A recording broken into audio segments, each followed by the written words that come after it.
Kapolda Jawa Barat telah mencopot Komisaris Polisi Yuni Purwanti Kusumadewi dari jabatannya sebagai Kapolsek Astana Anyar, Bandung karena kasus narkoba. Dan ini bukan kali pertama penegak hukum terjerat kasus narkoba. Berdasarkan rilis catatan akhir tahun Polri di tahun 2019, ada 398 kasus personel polisi yang terjerat narkoba. Dan untuk membahasnya kita sudah terhubung dengan Edi Saputra Hasibuan yang merupakan Direktur Eksekutif Lembaga Kajian Strategis Kepolisian Indonesia atau LEMKAPI. Selamat malam, Pak. Selamat malam. Ya, Pak. Sejauh ini sanksi hukum yang diberikan kepada polisi yang terlibat kasus narkoba ini adalah pemecatan atau pencopotan juga dari jabatannya. Apakah hukuman ini kemudian dinilai cukup bila diberikan atas pelanggaran yang dilakukan oleh penegak hukum? Ya, pertama tentu saja kita menyampaikan rasa keprihatinan yang mendalamnya. Kita tidak membayangkan ada seorang Kapolsek, apalagi Polwan, bermain-main dengan narkoba. Tentu saja memang ini sangat mendapat sorotan masyarakat. Kemudian juga yang pasti citra Polri turun, ya, akan akibat daripada perilaku oknum Polsek tadi. Dan tentu saja memang ini akan menjadi bahan tulisan, ya, internal Polri dalam hal ini Propam Polri, ya, itu melakukan pemeriksaan. Tentu saja kalau kami adalah bukan hanya sebetulnya pencopotan. Saya kira terlalu kecil kalau hanya pencopotan, tapi juga nanti akan dilakukan pendalaman berbagai setelah dilakukan berbagai pemeriksaan, ya. Masuk karena kita lihat kemarin, ya, apalagi ada jelas komitmen dari Bapak Kapolri adalah akan melakukan dua opsi.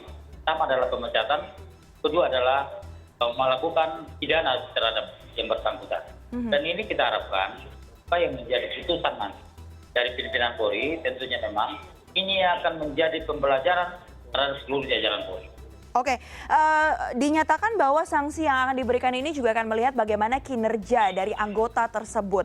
Sejauh mana ya kemudian faktor kinerja ini bisa mempengaruhi beratnya dari hukuman yang bisa diberikan? Ya, kalau kita lihat, ya, apa yang dilakukan oleh oknum mantan Kapolsek ini adalah memang sangat membuat kita prihatin, ya. Apalagi kalau kita lihat dari kode etik kepolisian, ya, dalam pasal 7 peraturan Kapolri nomor 14 tahun 2011 dijelaskan perilaku daripada oknum Kapolsek ini adalah itu telah menurunkan citra Polri yang seharusnya seorang Kapolsek apalagi harus menjaga sahabat dan juga citra Polri di tengah. Begitu juga di dalam hal harusnya memberikan keteladanan masyarakat taat terhadap hukum, tapi justru di sini adalah kalau kami melihat oknum Polwan ini justru menurunkan harkat martabat Polri di tengah masyarakat. Oke. Saja ini sangat meresahkan, ya. Iya, Pak Edi. Ini kita harapkan tidak hanya sampai pencopotan, tetapi juga saya kira akan ada tindakan nyata dari Bapak Kapolri.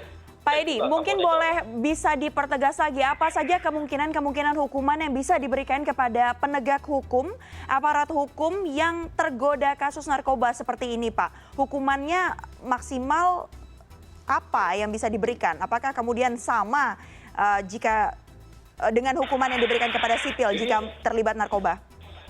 Ini pada akhirnya nanti, ya.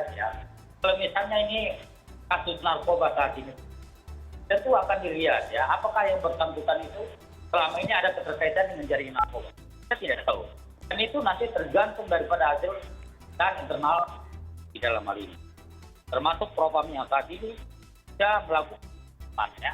Dan kita lihat, tadi Propam sendiri sudah menyebutkannya, ini jika ada anggota Polri bermain-main dengan kasus narkoba, ini hukumannya adalah melarang. Artinya kenapa? Akan memberikan suatu efek jerah yang luar biasa. Yakni apa itu, Pak? Ya, kalau terbukti, dia juga akan dilakukan proses pidana. Karena bagaimanapun juga, jika ada ditemukan ada indikasi bahwasanya ada terkaitan dengan jaringan narkoba, tentunya ini membahayakan, ya. Oke.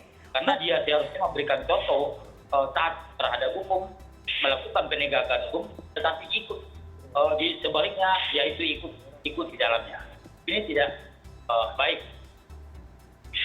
Baik, terima kasih banyak atas informasi Anda. Bapak Edi Saputra Hasibuan sudah bergabung bersama kami di CNN Indonesia Connected pada malam hari ini. Ya, terima kasih.